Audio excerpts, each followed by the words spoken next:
Vamos a comenzar nuestro segmento de entrevistas, 6:25 minutos de la mañana. Vamos a iniciar conversando con Alejandro Cáribas, abogado, también administrador y ex superintendente de banca. Muchísimas gracias por acompañarnos la mañana de este jueves. Esta entrevista nos recibe, si bien veníamos a conversar sobre el encaje legal, nos recibe con la ampliación del cono monetario que fue anunciada ayer por el Banco Central de Venezuela, y quisiéramos comenzar conversando sobre esto, sobre el impacto que esto va a tener y que nos traslada a una situación que vimos con la reconversión monetaria y una realidad que para ese momento vivía la banca y tenía que ver precisamente con la cantidad de efectivo circulante que existía, las dificultades que la banca tenía para poder primero cumplir el proceso normal de distribución de ese dinero y lo que eso significaba con respecto al costo operativo versus lo que realmente era la capacidad y lo que se trasladaba dentro del proceso tanto de reposición de los cajeros como la entrega de remesas a la banca.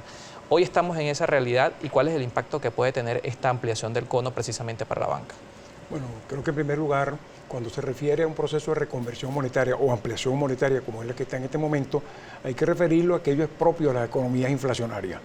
Eso ya ocurrió en el año 48 en Alemania, ocurrió en Francia y en el caso nuestro más próximo había ocurrido en Bolivia, Brasil, Argentina, etc. De manera que ese proceso de reconversión está estrechamente vinculado a economías con problemas inflacionarios. Y la reconversión monetaria no es una medida económica que por sí sola puede superar el tema inflacionario. Y específicamente en lo que se refiere al caso de la banca, evidentemente hay problemas severos de liquidez monetaria.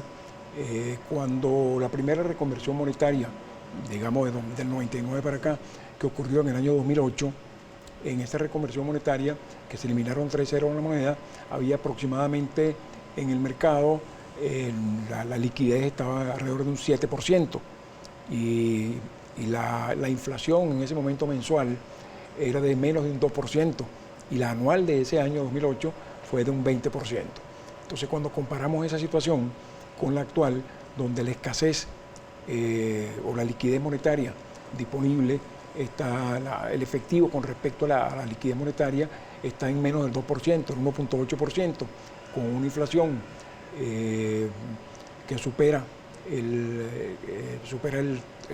la de la segunda reconversión, superaba esa inflación el 100% mensual, y al año pues más de 1 millón y pico por ciento en el año 2018.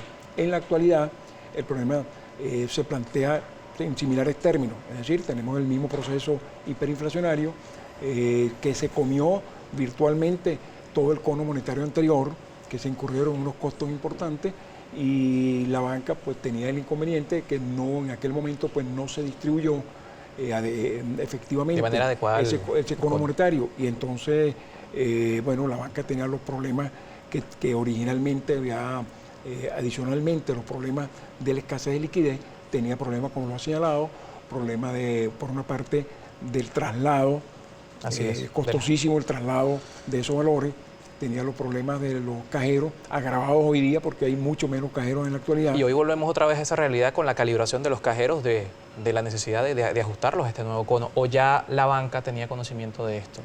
Bueno, no, la banca tiene Porque además hay que entender que esto, el Banco Central de Venezuela dice será paulatino, e incluso habla de este mismo mes de junio.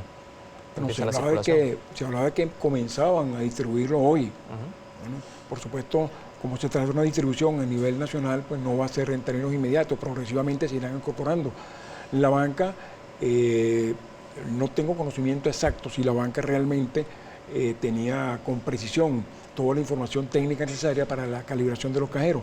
Sin embargo, la banca es muy eficiente en esos tiempos, es bastante eficiente, y así lo hizo en el pasado, y pues no hay que dudar que ya estaría en ese proceso, y que el problema sería más un problema de distribución de las nuevas piezas monetarias que del tiempo para el ajuste de los cajeros.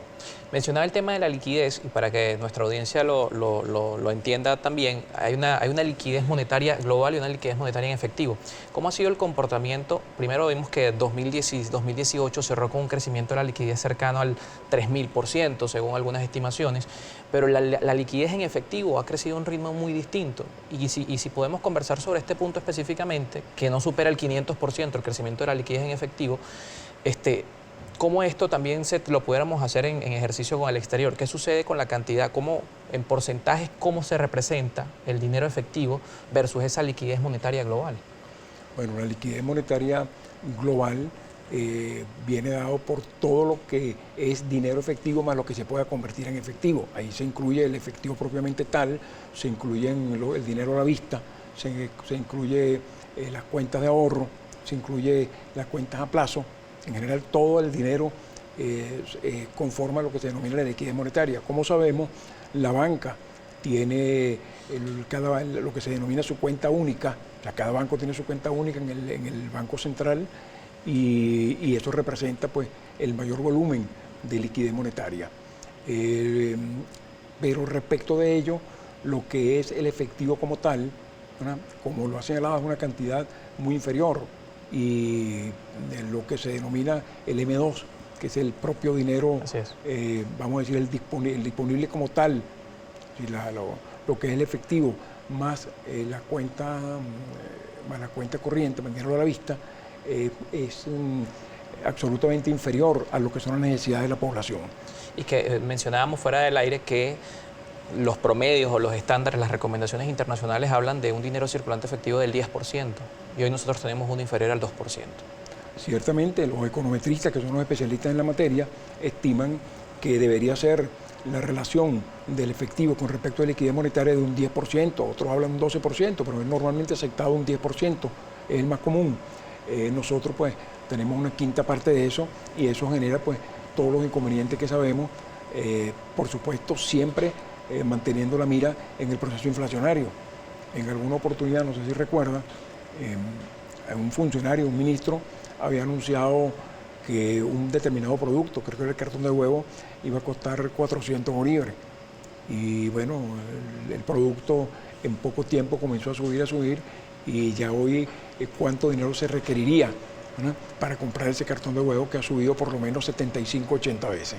Bien, vamos a seguir hablando acerca de esto en la siguiente parte del espacio. Está con nosotros Alejandro Cáribas, ex superintendente de banca. 6:33 minutos de la mañana, momento de una nueva pausa en Primera Página. El regreso mucho más ya está disponible para ustedes. La etiqueta Primera Página en Twitter para que comiencen a interactuar con nosotros, con sus preguntas y como siempre con sus comentarios.